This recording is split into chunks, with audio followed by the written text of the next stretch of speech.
Alright, what's good, y'all? It's Drew. We're back with another video. My microphone might be cooked. I think it might be super loud right now. I'm not really sure what's going on with it. Today we're talking about Oklahoma City versus Minnesota. This series is going to be a war. I think it's going to be very close. It's going to end in 6 or 7 games. And I think Minnesota can win this shit. I'm not going to lie.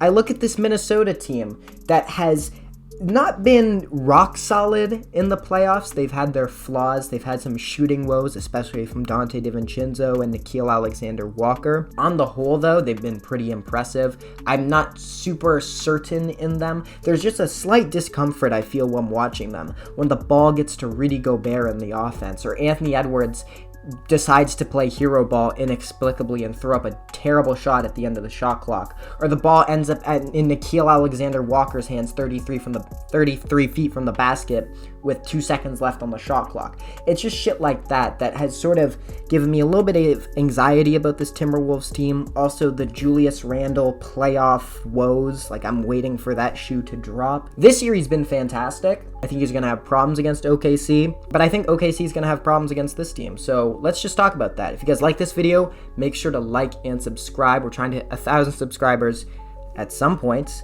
And yeah, let's just get into this one, man. So the reason that I think Minnesota can win this shit, it's sort of similar to the reason that I thought Denver could beat Oklahoma City after seeing them play 2 games, is that the Oklahoma City Thunder are objectively the best team left in the NBA. You can look at regular season win-loss record, of course. That's the most obvious indicator. They run 10 men deep.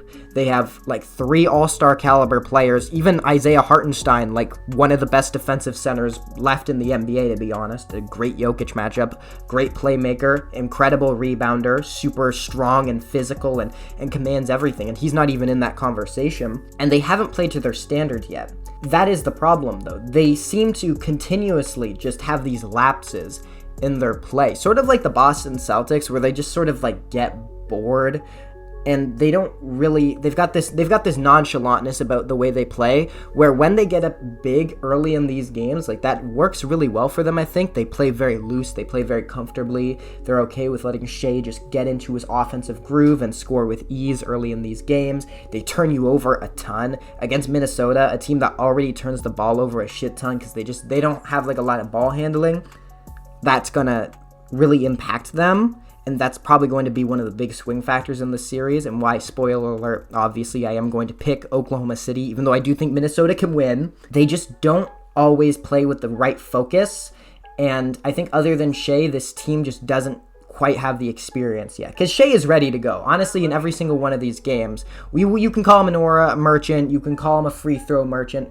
He's a buckets merchant, bro. This guy gets to his spot effortlessly. He's got the most finesse out of any guard in the NBA. But other than him, Jalen Williams, again, bad series against Denver, and that was a bad defense, so I'm not really sure what he's going to be cooking up against one of the best defenses in the NBA. A defense with a ton of length, all these guys, their arms go forever. Jaden McDaniels is a great on-ball defender. Nickeil Alexander-Walker is excellent, gets around screens they're not even there. Anthony Edwards is a pit bull on the defensive end, and Anthony Edwards doesn't give a fuck, bro. That's part of the reason they're going to win this series. If they are, is that the Timberwolves are not intimidated by this team. They have no fear. There's no real expectation for them to beat them. And they expect that they can win. But, the media is not bearing down on this team to win this series. And if they don't, it's an indictment on their character. Nah, fam. This Timberwolves team, they've got, sort of nothing to lose and a ton to gain. They were not expected to be here, and here they are. So, for them, it's honestly a fantastic opportunity. Whereas for Oklahoma City, they've got all these expectations. And again, their 2 co-stars did not play very well in the last series. Chet Holmgren, great defensively. Couldn't really throw a penny in the ocean for most of that. Couldn't throw a beach ball in the ocean. Fuck, he couldn't throw anything in the ocean. Neither could J-Dub until Game 7. And that was his signature game, and that was against a hurt starting lineup. And then obviously you would never match up Jamal Murray or Nikola Jokic with J-Dub. So just a rough series from J-Dub against the Nuggets, and I'm not super confident he'll turn it around, although he did finish really strong, and I do think they have some momentum going into this. The Timberwolves have sort of been sitting for a while, so we'll see how that affects them. So again, let's just circle back to my point about why I think the Timberwolves can win this. I think the main thing that the Timberwolves have is that, like, bro, it's not an aura competition. It's not a competition of which team has less fucks to give, which team is more nonchalant. Like, it's just a competition of, like, mental fortitude. And Anthony Edwards has, like, all of that going for him. And, like, bro, why can I see Anthony Edwards going stupid at the end of these games, just going absolutely bananas at the end of these games, swinging them by himself? Obviously, Oklahoma City has, like, all these, like, mismatches they can throw. They have all these defensive options they can throw at him. He's going to get by Casey Wallace, screen at half court. Then he's going to be met with Lou Dort and Alex Caruso on either side. Then you've got Chet Holmgren in the paint. You got me fucked up if you want me to play against this Oklahoma City defense. It's ridiculous. But he's become a much better passer. He knows how to get out of these sort of jails that they put him in. You know, you can throw a double team at him, and Anthony Edwards finds a way to sort of relieve the pressure, or with like a nice pass to Rudy Gobert on the inside, or to reset the offense up top. So like they've got ways to get out of sort of Oklahoma City's presence. They can run zone. That really sort of tripped up Oklahoma City a lot against Denver. Denver started running zone later down the stretch to, I guess, sort of preserve their energy, to sort of just change up the matchups, because they were running man and they were sagging off Alex Caruso. Shit wasn't really working, so they changed it up, and that actually helped them quite a bit. We'll see if Denver does that. I don't really know how effectively they'll be able to run a zone when they know they have to sort of keep Rudy Gobert near the basket, and Oklahoma City can still run 5 out. Honestly, I think the big problem with this series is both of these teams are excellent defensively, whereas Oklahoma City is also potentially excellent offensively. I think Minnesota will never get past good offensively in this series. Now, if they can get past good enough and they can sort of dismantle the Thunder mentally enough in these games, like, I think they stand a chance in a lot of them. And Anthony Edwards, again, like, that's a nuclear option for them. A guy who can give you 30 to 40 points in a playoff game. We haven't really seen the Anthony Edwards game yet in these playoffs. Like, he comes in moments. Like, he'll stunt on LeBron, he'll stunt on KD, Steph, but like, we never see like an Anthony Edwards 40 piece where he plays 44 minutes and down the stretch he hits big shot after big shot. Like, he just comes in moments at just the right time to win these games, and he really sets the tempo for them. So if he comes into game 1 and he doesn't have his head in the right place, Minnesota is like dead on arrival, because they sort of have to rally behind his energy. Once Anthony Edwards has got it going, then he can spring out to Naz Reid, and Naz Reid can start to create off the dribble. If Naz Reid has it going, then shit, the whole bench is popping. I think depending on Anthony Edwards' play, he could really set the tempo for this Timberwolves team to win this series. The Thunder, again, they did not play that well in the Nuggets series, and it was a war for them to get through it. Now, they dominated in Game 7, they dominated in Game 2, but this is a much better defense, significantly better at every position. And offensively, like, this team is not super challenged, honestly. Like, Julius Randle has been solid so far. Anthony Edwards, again, he's got it all figured out. It's just a matter of, can he hit that another level offensively? Can he put more points on the board? Can he match Shai Gilgeous-Alexander's production? Because it might come down to, like, well, you could neutralize J-Dub, and Jaden McDaniels won't hit his threes, so those two are sort of, like, at odds. Chet Holmgren might only end up matching Rudy Gobert's production offensively.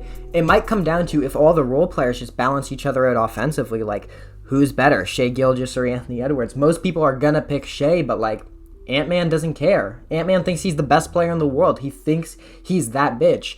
And that might be what it takes to beat this OKC team, to want it more, to believe in it more. Because no one believes in Minnesota. No one believed in Minnesota. They had so many downs this year. The fact that they've made it this far is a miracle. They've got so many guys. They probably have more prolific three-point shooters, honestly, than the Thunder. Like, yeah, the Thunder have, like, Isaiah Joe, but, like, they don't really have, like, a serious three-point threat from their centers. Like, Jalen Williams is fine.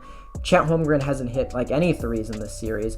Like, the Timberwolves have, like, a serious threat in Naz Reid from the perimeter, and he can create, he can score from all three levels. He's such a game breaker for them. As, again, is Dante DiVincenzo. Rudy Gobert has had a couple massive games in these playoffs. It'll be super interesting to see how the Timberwolves use him. He could get punished hardcore just for being on the floor in this series, but he's such an impactful defensive player on the inside, and Oklahoma City, like, obviously if they could have it their way, would get to the rim as much as possible in this series. I do think he will be very valuable. Like, honestly, like, yes, you'll look at a lot of Thunder possessions which end with an Alex Caruso corner three. That is like their last line of defense. I guess their last line of offense, rather, is an Alex Caruso corner three, or like a Cason Wallace, like, get out of jail three late in the shot clock. Those are not the shots they look for. They look for Shai Gilgeous to get inside, to sort of work in the pick and roll. They look for Isaiah Hartenstein in lobs in the short roll. They look for offense to come in a more natural, organic way rather than just chucking threes. And that is where sort of Rudy Gobert can really muck things up. And this series, it's going to be muddy. It's going to be brutal. It's going to be a defensive war. And I think the Timberwolves can bounce back in every single game. Now, the Thunder could come out, dominate game one, turn the Timberwolves over a lot. And the Timberwolves do, again, they turn the ball over a lot. Oklahoma City turns everyone over a shit ton. Like, bro, Alex Caruso in game 7, you'd give the ball to Jokic. The Nuggets would give the ball to Jokic and he'd just take his lunch money on, like, every single play. So it's hard to play this Oklahoma City defense, and that's probably why I think they'll win. I think their defense will just be too suffocating for the Timberwolves to ever, like, really get out and be super effective in half-court offensive sets. But I don't think Oklahoma City's offense is going to look untouchable. Like, I think their offense is going to look very beatable. It's going to look very average, if anything. And I think, man, I think Minnesota can win this series, bro. I really do believe in this team. They're deep. They're well coached. They have a ton of adjustments they can make. They can go as far as 10 men deep if they really want to. Maybe try and get something out of a Terrence Shannon, a Jalen Clark. I probably wouldn't go to those guys very much. But, like, they've got, like, 8 solid players here to match Oklahoma City, and they've got a legit superstar. So, you know, anything is possible. They've got a puncher's chance. But that's going to do it for me. If you guys like this video, make sure to like and subscribe. We're trying to hit 1,000 subscribers at some point, and I will catch you guys on the next video, ma'am. Cue that music.